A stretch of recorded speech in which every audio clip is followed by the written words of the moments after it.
우리 성경책 혹은 앞을 보신 다음에 같이 읽도록 하겠습니다. 4절이니까요. 함께 마음 모아서 함께 읽겠습니다. 시작! 다윗이 사울에게 말하되 주의 종이 아버지 양을 지킬 때에 사자나 곰이 와서 양떼에서 새끼를 물어가면 내가 따라가서 그것을 치고 그 입에서 새끼를 건져내었고 그것이 일어나 나를 해하고자 하면 내가 그 수염을 잡고 그것을 쳐 죽였나이다. 주의 종이 사자와 곰도 쳤은즉 살아계시는 하나님의 군대를 모욕한 이 할례받지 않은 블레셋 사람이니까 그가 그 짐승의 하나와 같이 되리이다. 또 다윗이 이르되 여호와께서 나를 사자의 발톱과 곰의 발톱에서 건져내셨은즉 나를 이 블레셋 사람의 손에서 건져내시리이다. 아멘. 자, 오늘은 제가 칠판에 쓰겠다는 의도입니다. 그래서 제가 이렇게 지금 비켜 선 거고요. 약간 오늘 설교는 조금 이렇게 무게 잡고 하기보다는 약간 좀 더 여러분이 잘 이해할 수 있는 방편으로 마치 중고등부 설교를 하듯이 좀 진행을 해보려고 합니다. 그래서 제 언어가 좀 이렇게 요즘 언어를 쓰더라도 이해하시고 네, 양해를 부탁드립니다. 여러분도 아시겠지만 저는 YWA, Y형이라고 부르는 예수전도단이라는 곳에서 주관하는 DTS는 Discipleship Training School이라고 예수 제자 훈련학교라는 거예요. DTS라는 훈련을 제가 6개월간 2007년에 받은 적이 있습니다. 지금부터 10년 전입니다. 그 훈련이 끝난 후에 저는 이제 예수 전도단 사람을 YM어라고 부릅니다. YM에다 ER을 붙여갖고 YM어라고 부르는데 DTS를 받으면 YM어가 됩니다. 저는 YM어가 되어 있었습니다. 그 훈련이 끝난 순간. 그 단체의 사람들이 쓰는 특유의 표현들을 막 쓰기 시작했고 그 이후에 예수전도단 화요모임이라는 곳에 참석해서 예배도 드리게 되면서 그렇게 이제 신앙생활을 더욱더 굳건히 해나가게 됐습니다. 실제로 그 훈련이 저한테 제 신앙과 제 삶에 있어서 큰 영향을 준 부분이 많이 있습니다. 그런데요, 여러분, 후폭풍도 만만치 않았습니다. 이 무지와 같던, 제가 그때만 해도 신학 공부를 열심히 안 할 때여서 무지와 같은 상태에서 제가 선교단체라는 이 곳에 영성에 푹 빠져서 이쪽에 이제 선교단체의 영성이라고 생각하면 이쪽으로 제가 여기서 가운데서 오게 된 거였습니다. 그런데 제가 그 다음에 만약에 이게 저의 훈련의 끝이었으면 이런 색깔을 가진 사람으로 지금까지 살아있을 확률이 참 많습니다. 죽지 않았다면. 네. 근데 제가 이 다음에 다시 복학을 하게 됩니다. 제가 가는 곳은 신학교 3학기 2학기로 군대를 갔다 와서 DTS에 갔다가 복귀를 하게 됩니다. 이 신학교라는 곳을 가니까요, 엄청나게 이제 제 안에서 좀 다른 것들을 경험하게 됩니다. 이 다른 신학교에 있는 사람들과 이쪽에 있는 저하고 얘기가 안 통하기 시작하는 겁니다. 그 과정을 막 겪어가면서 내 안에 지금 취할 것, 이 신학적 영성한테 취할 것이 있고 어떤 부분은 좀 내가 지나치구나. 뭐 좌우라고 얘기하면 좀 괜찮지만 내가 지금 좌의 극으로 와 있구나라는 생각을 하게 되는 부분들도 분명히 있었습니다. 근데 제가 다행히 그 신학교에서 좋은 동기들 그리고 좋은 교수님들을 만나서 좋은 멘토들을 만나게 되면서 선교단체의 영성과 반대에 위치한 신학교의 영성을 경험하게 되면서 다시 어느 정도 이렇게 이 양극단의 것을 구분할 줄 알고 어떤 것을 취하고 어떤 걸 버려야겠구나라는 그런 관점을 좀 가질 수 있게 되었습니다. 저는 그런 의미에서 이 YM이라는 제가 정말 선교단체 가운데 하나인 그곳에도 감사를 여전히 갖고 있고 또 저의 신앙적으로 양육해진 선교일대학교나 에스라에도 깊은 고마움을 갖고 있습니다. 현재 저는 여전히 YM의 한 사람으로서 열방이라는 표현도 YM은 굉장히 잘 쓰는 표현인데 열방을 향한 뜨거운 마음을 갖고 있고 성결교회 목사로서 자부심을 갖고 있으며 에스라의 정신에 입각해서 살려고 노력하고 있습니다. YM이라는 저의 그 경험을 토대로 잠깐 얘기를 나눴지만 이 신학교와 선교단체 사이에는 큰 괴리감이 있는 것이 분명합니다.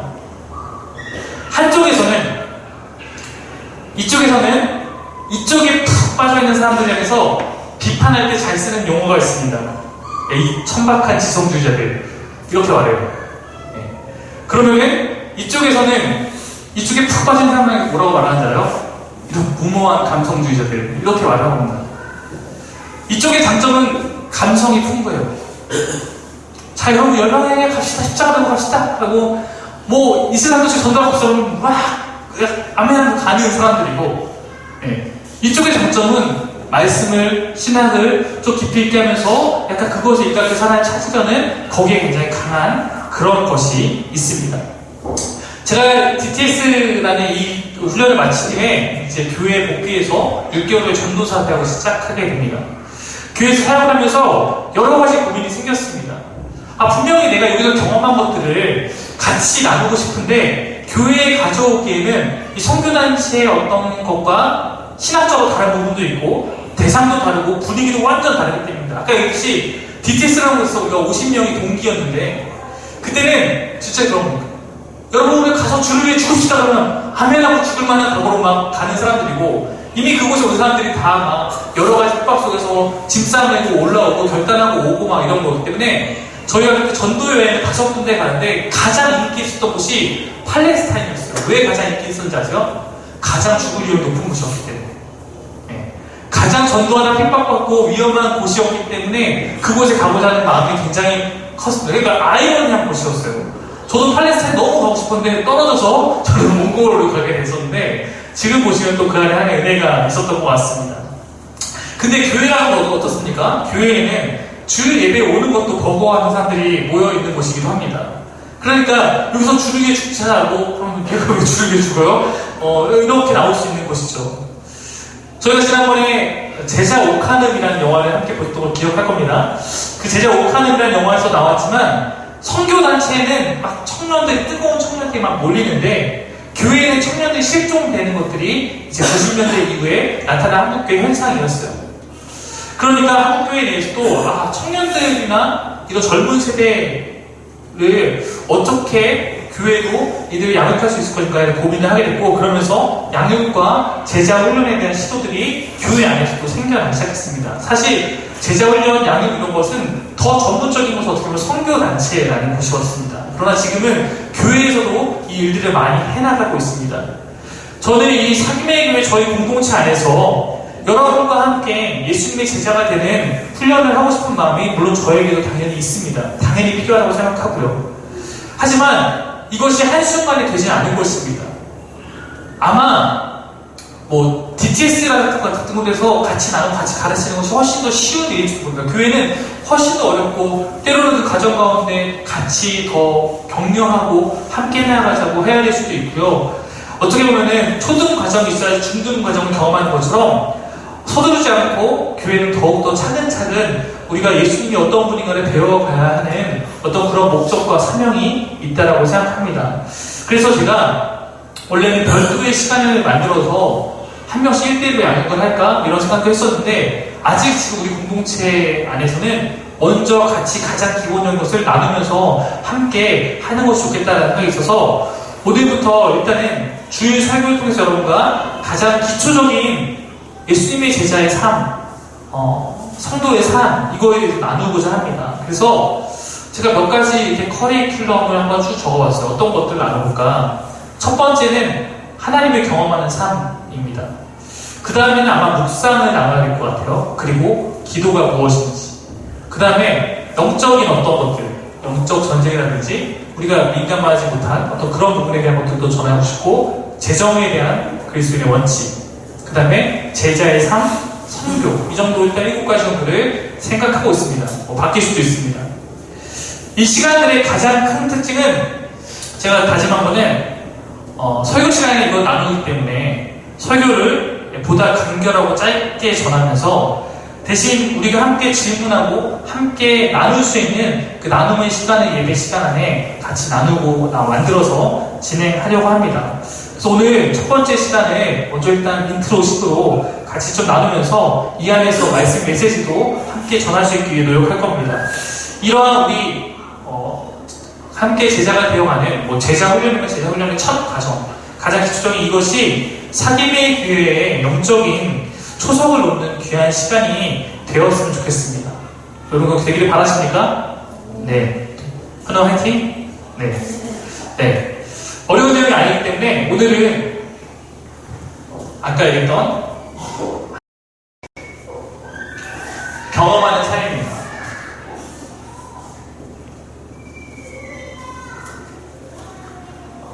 하나님의 경험하는 사람, 이걸 줄여서 지금 보면 하경3이라고 좀 적어놓은 거예요. 네. 하경3 첫 번째 시간은 God is here 입니다. 어느 날 유명한 무신론자 철학자인 로버트 잉고스키라는 사람이 사람들을 큰 광장에 모아놓고 거기서 무신론 강연을 하고 있었습니다. 그의 강연이 거의 절정에 도달했을 때 그가 매우 흥분한 어조로 자신의 손목에서 시계를 풀어놓더니 신에 대한 유명한 도전장을 낸 것이 기록되어 있습니다. 그가 이렇게 말했습니다. 내가 지금 신에게 5분의 시간을 주겠소. 신이여, 나는 5분 동안 당신을 저주할 겁니다. 만약 당신이 살아있다면 나를 저주하고 나를 처벌하십시오. 이렇게 말한 다음에 그는 5분 동안 입에 담을 수 없는 저주로 신을 모독하는 발언을 계속했습니다. 그리고 5분이 지났습니다. 신이 그의 저주에 응답해서 그를 처벌할 것인가 아무 일도 일어나지 않은 자. 그는 더욱 열을 올리며 이렇게 말했습니다. 여러분 보십시오. 이만하면 신이 존재하지 않는 사실은 충분히 증명한 것 아니겠습니까? 신은 없습니다. 바로 그때 저 뒤에 앉아있던 노인 한 사람이 일어나서 이렇게 말했습니다. 내가 한마디 해도 되겠소? 나는 그리스도인이요. 내가 감히 당신의 연설에 대해서 평가를 한다면 당신은 오늘 신이 존재하지 않는다는 신의 비존재를 증명한 것이 아니라 당신이 신과 아무런 상관이 없는 사람이라는 것을 입증했다고 나는 생각하오. 왜냐하면 내 경험에 의하면 내가 섬기는 나의 신은 내가 그 하나님을 거스를 때 그는 나를 책망하셨고 나를 징계하셨소. 왜냐하면 나는 그가 그냥 내버려둘 수 없는 그의 사랑하는 자녀이기 때문이요. 오늘 당신에 대한 신의 침묵은 당신이 신에게 버림받은 사람이라는 것을 충분히 증명할 만하오. 이렇게 대답했습니다. 여러분은 둘 중에 누구의 이야기가 더 마음을 받았습니까? 무신론 철학자의 말입니까? 아니면 한 나이 많은 그리스도인의 이야기입니까? 다시 질문하자면 여기 앉아있는 사교회교회의 귀한 형제 자매들은 누구의 상황입니까? 무신론자 같이 신이 없는 것 같아요? 아니면 하나님이 나를 날마다 만지시는 것을 경험하고 있는 그런 사람입니까? 우리가 예수님을 믿는다고 말합니다. 예수님 믿는다. 예수님은 눈에 보이지 않습니다. 하나님도 눈에 보이지 않습니다. 그래서 많은 사람들이 그 이유 때문에 많은 사람들이 예수가 없다라고 말합니다. 그러면서도 동시에 우리는 눈에 보이지 않는 수많은 것들을 믿습니다. 뭐 많이 있지 않습니까? 공기도 눈에 보이지 않지만 공기를 거부하는 사람이 없어요. 그냥 과학적으로 알려진 지식들은 아무리 눈에 보이지 않아도 오존층이 파괴되면 파괴되고요. 저는 솔직히 제가 민감하지 않아서 물론 증거들도 있겠지만 미세먼지가 가득하다 그래도 눈에 보이지 않으니까 저는 휴대폰이 알려주니까 미세먼지 가득한가 보다 하지 그냥 믿으라니까 믿는 겁니다. 솔직히 제 눈에 보이지 않아요. 그런 것에서 우리는 부정하지 않습니다. 확실합니다. 하나님에 대해서는 그렇지 않은 경우가 참 많은 것 같습니다. 그리고 어떤 이들은 하나님의 음성을 듣는다라는 표현을 씁니다. 성경에 하나님이 말씀하시는 표현들이 분명히 있고 우리들이 양의 비유에서 목자의 음성이라는 표현을 하고 있기 때문에 하나님의 음성을 듣는다 가능한 표현이라고 저는 생각합니다. 그러나 분명히 주의해야 하는 표현입니다. 여러분 제가 만약에 1번, 2번 하나님께서 제게 방금 말씀하셨습니다. 2번 하나님께서 방금 제게 이런 마음을 주셨습니다. 이렇게 말할 때 여러분 만약에 1번이라는 표현을 잘 사용하면 여러분 하나님께서 제게 말씀하셨어요. 다음에 요즘에 이런 표현을 한다면, 어쩌면 교회에서, 저 사람은 영빨 좋다라는 얘기 들을 수 있겠지만, 어떤 입장에서는 친구를 잃기 쉽습니다. 그런 사람들은, 그렇죠. 근데 이거는 누가 얘기해도 조금은 그래도 이해할 수 있는 표현입니다. 되게 마음을 주셨다는데. 네. 그러나 실상 여러분 이 두 가지는 동일한 표현이에요. 같은 표현입니다.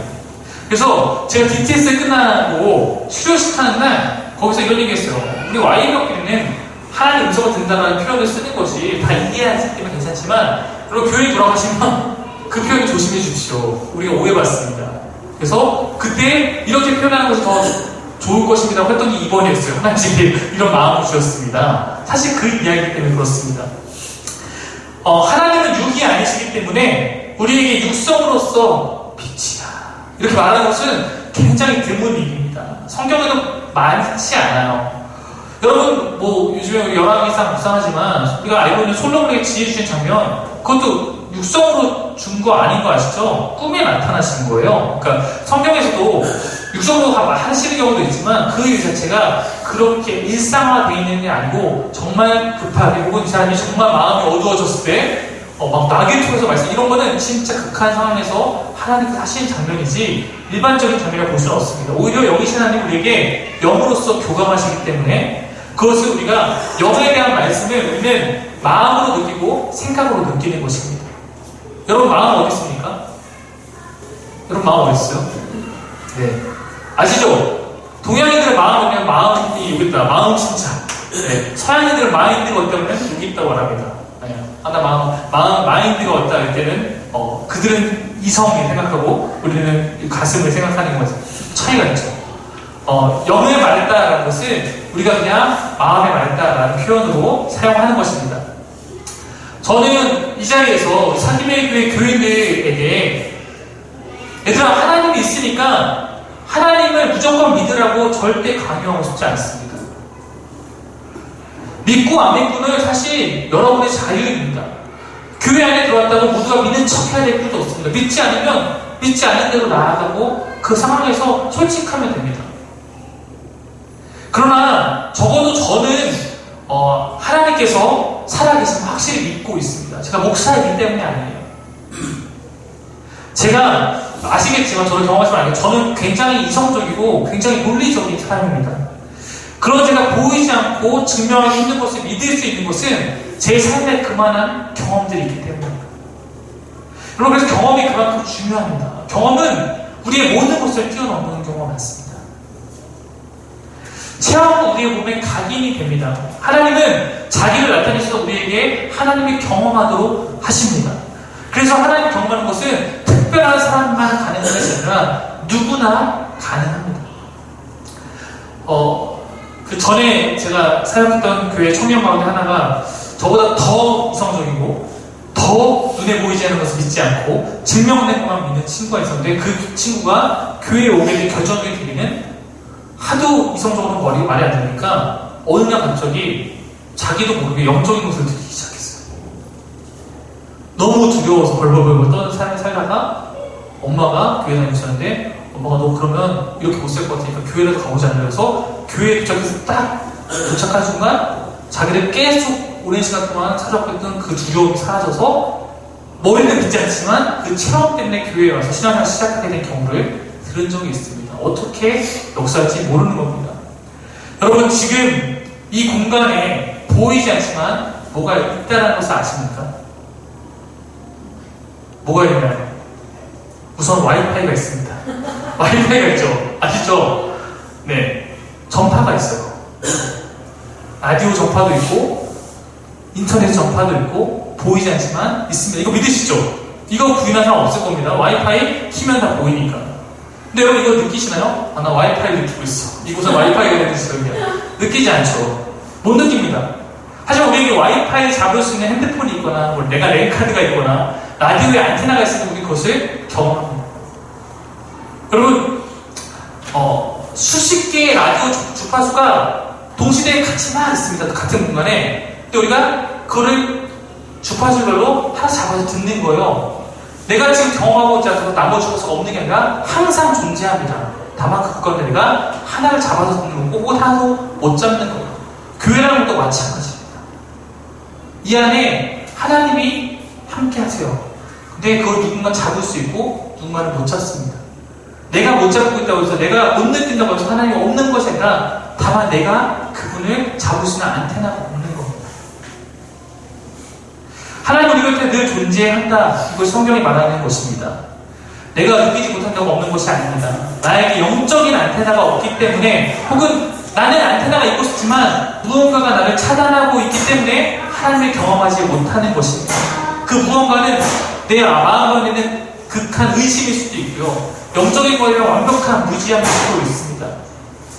아시죠? 같은 공간에 누구는 하나님을 경험하는데 누구는 하나님을 경험하지 못하는 것들을 우리가 느낄 때가 볼 때가 있습니다. 예를 들어 수련회 같은 데를 하면 그렇죠. 한 놈은 막 눈을 다 빼면서 막 질질 짜고 있는데 여기서 한 놈은 쟤 왜 저래? 이러고 있는 상황이 이제 많지 않습니까? 네, 그 차이 말하는 겁니다. 한 놈은 무감각하고 한 놈은 너무 막 살아있어요. 네. 저는 이 시간 여러분에게 한 메시지를 오늘은 꼭 전하고 싶습니다. 이 한 가지만 기억하면 돼요. 하나님은 우리가 느끼던 못 느끼던 보이던 보이지 않던 살아계시고 함께 하신다. 이게 제가 여러분에게 드릴 수 있는 오늘 가장 중요한 메시지고 성경이 말하는 것입니다. 내 삶에 하나님이 없다고 생각하고 살던 사람들이 하나님이 계시다는 사실을 듣고 진짜 그런가? 라는 의심이라도 하는 것이 우리에게 작은 안테나가 솟아나는 거예요.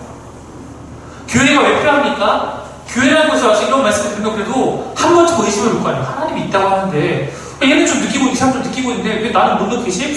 하나님이 계신가? 라고 하는 순간 우리에게 작은 안테나가 생겨날 수 있는 거예요.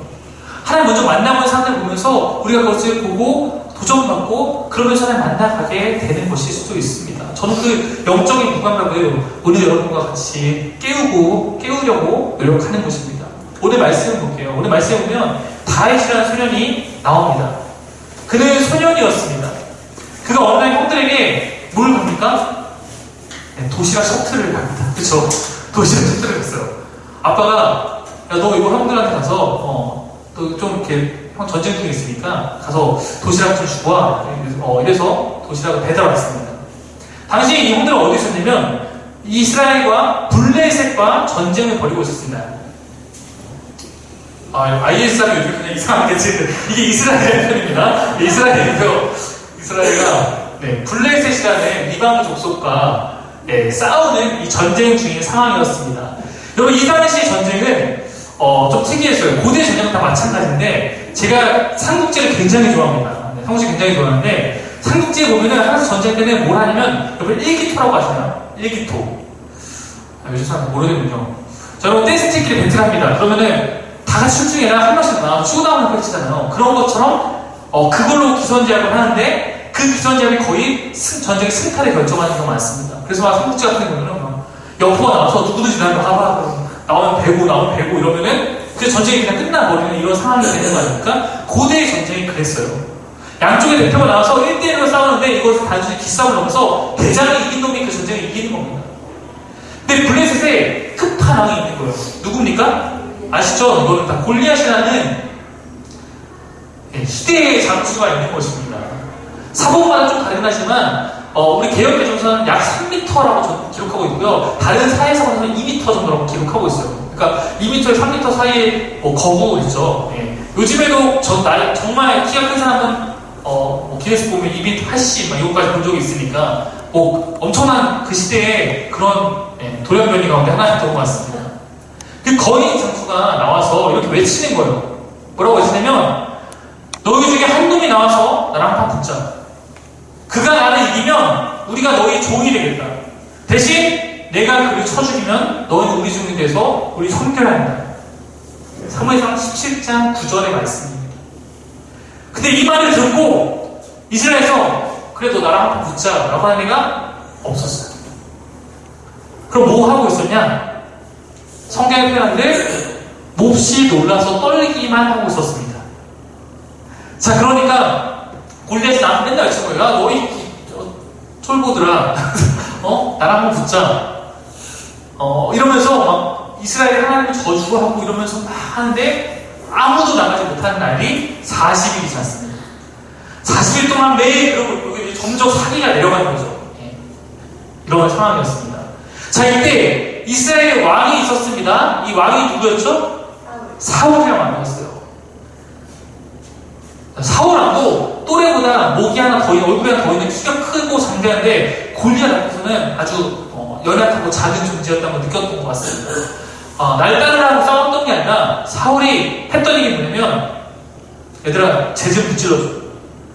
쟤 이기는 사람에게 내가 많은 상을 주고 내 사위로 삼고 그가 속한 집안의 모든 세금도 면제해줄게. 이게 사울의 입장이었어요. 얘만 이겨줘 제발. 근데 이 얘기 듣고도 아무도 싸우려 하지 않는 것입니다. 왜 안 싸웁니까? 하나 왜 안 싸우고 있니? 왜 안 싸우고 있어? 질게 뻔하니까.